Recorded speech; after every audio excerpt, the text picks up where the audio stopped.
Allahu Azza wa Jalla në Kur'an tha: "Wa yara alladhina utul ilma." Allahu tha në këtë pjesë, dietarët e shohin, dietarët e kuptojnë, dietarët e besojnë.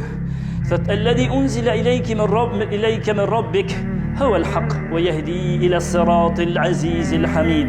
Këta njerëzit e dijes sa Allahu Azza wa Jalla e shohin se kjo që të është zbritur ty o Muhammed është e vërtet dhe është një libër që thret në rrugën e Allahut Azza wa Jall, që është i denjë për adhurim të plot.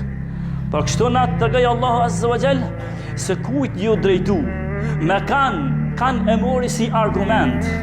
Kanë e mori si argument për me tregu se Kur'ani është libër i vërtet. Në këtë ajet thot Ibn al-Qayyim në librin Miftah Dar as-Saada, thot Allahu u argumentu me dietarët, me njerëzit e dijes për me tregu se Kur'ani është i vërtet. Këtë libër kaq të madh Allahu Azza wa Jall e argumentoi me njerëzit e dijes.